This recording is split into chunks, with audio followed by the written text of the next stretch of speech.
Hey what's up guys, welcome back to the another video. और आज की इस वीडियो में हम डिस्कस करने वाले हैं कि आखिरकार एक एमएलसी का पावर क्या होता है। क्योंकि आप लोगों को पता होगा बीजेपी ने पवन सिंह को एमएलसी का टिकट दिया है। हाँ, अभी टिकट दिया है। और ये बनते कैसे हैं, कहां चुनाव होगा और किस तरीके से इसका नॉमिनेशन वगैरह होगा, वो सारी चीजों पे चर्चा करेंगे। चलिए बिना किसी देरी के वीडियो को शुरू करते हैं। चैनल पे नए हैं तो सब्सक्राइब करिएगा और घंटी दबाइएगा ताकि आपको आने वाली वीडियो की नोटिफिकेशन टाइम टू टाइम मिलते रहे। तो सबसे पहले चर्चा करेंगे कि क्या एमएलसी के पावर में पवन सिंह को Z+ सिक्योरिटी मिलने वाली है। क्या पवन सिंह को बहुत ज्यादा पावर मिल जाएगा कि राज्य में बहुत ज्यादा काम कर सके। ओवरऑल पवन सिंह के हाथ में क्या क्या पावर आएगा एक एमएलसी बनने के बाद, अभी फिलहाल बने नहीं है। इन्होंने बीजेपी के लिए बहुत काम किया है और बीजेपी का जहां जहां प्रचार किया है बीजेपी ने वहां वहां झंडे गाड़े हैं। तो एक बहुत ही अच्छे बीजेपी के कार्यकर्ता होने के नाते पवन सिंह को यह वाला पोस्ट बीजेपी ने ऑफर किया है। इससे पहले सांसद के लिए भी उन्होंने चुनाव लड़ने के लिए बोला था, लेकिन ऐसी जगह से उनको सीट मिला था, आसन मोल यानी बंगाल से सीट मिला था। पवन सिंह का इतना ज्यादा विरोध हुआ कि पवन सिंह ने वो सीट को ही छोड़ दिया और अब मिला है फाइनली उनको एमएलसी का टिकट बीजेपी की तरफ से। आखिरकार ये एमएलसी है क्या, पवन सिंह के पास में क्या क्या पावर आने वाली है, सिक्योरिटी क्या होने वाला है, सैलरी क्या होने वाला है, इन सब चीजों पे चर्चा करते हैं। तो सबसे पहले बात करते हैं एमएलसी बना कैसे जाता है। तो एमएलसी का जो चुनाव होता है वो नॉमिनेशन भरने के बाद में एमएलसी के चुनाव में होता यह है कि जनता की वोटिंग नहीं गिनी जाती है, यानी कि वहां पे जनता की वोटिंग नहीं होती है।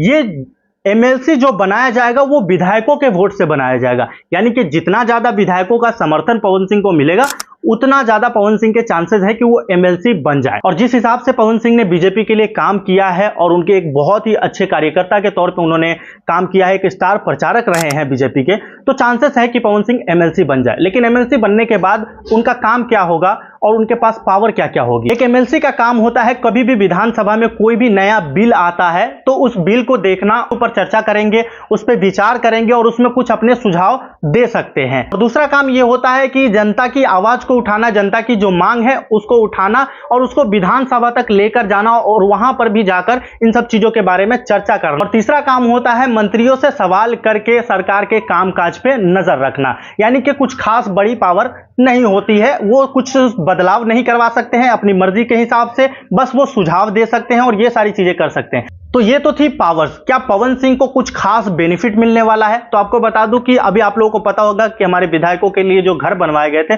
उन्हीं घरों में से एक विधायक से जो छोटा घर हो वो घर पवन सिंह के नाम पे अलॉट कर दिया जाएगा। एक लाल बत्ती वाली गाड़ी दे दी जाएगी जो कि सायरन बजेगा और 2 सिक्योरिटी गार्ड मिलेंगे और वो भी किसी विशेष काम से अगर जा रहे हैं, राजनीतिक काम से, तो दिया जाएगा। वो गार्ड भी परमानेंट नहीं होंगे। तो ये कुछ पावर्स पवन सिंह को मिलेंगे। तो इतना भी ज्यादा एक्साइटेड होने वाली बात नहीं, क्योंकि ये चीज पवन सिंह के औहदे को और जो पवन सिंह का लेवल है उस चीज को जस्टिफाई नहीं करता है। पवन सिंह के पास में इतना पोटेंशियल है कि वो आराम से सांसद बन सकते हैं, विधायक बन सकते हैं, ये सारी चीजें भी हो सकती थी।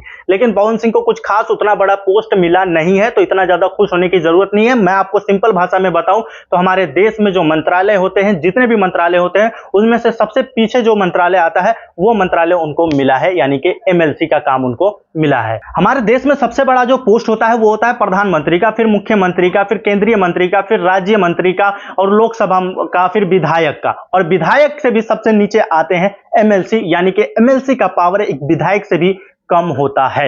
मेरे हिसाब से इनको कोई बड़ा मंत्रालय मिलना चाहिए था। जिस हिसाब से इन्होंने बीजेपी के लिए काम किया है, इतना ज्यादा मेहनत किया है, स्टार प्रचारक बन के प्रचार किए हैं और जहां जहां प्रचार किया है बीजेपी को जीत दिलवाया है। अब बात करते हैं कि पवन सिंह को सरकार की तरफ से सैलरी कितनी मिलेगी। तो पवन सिंह को सरकार की तरफ से कुछ खास सैलरी नहीं मिलने वाला है।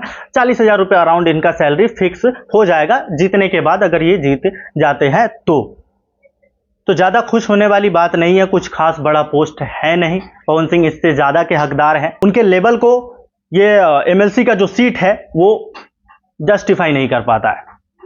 तो मैं कहूंगा कि इतनी ज्यादा मेहनत करने के बाद किसी पार्टी के लिए अगर इतना छोटा सा पोस्ट मिले तो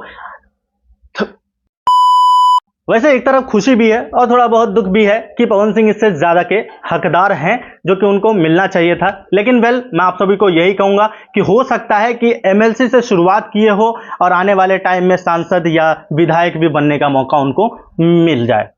फिलहाल आज की इस वाली वीडियो में बस इतना ही। अगर वीडियो पसंद आया हो तो वीडियो को लाइक और शेयर करो, चैनल पर नए हो तो सब्सक्राइब करो और घंटी दबाओ ताकि आपको आने वाली हर वीडियो की नोटिफिकेशन टाइम टू टाइम मिलते रहे।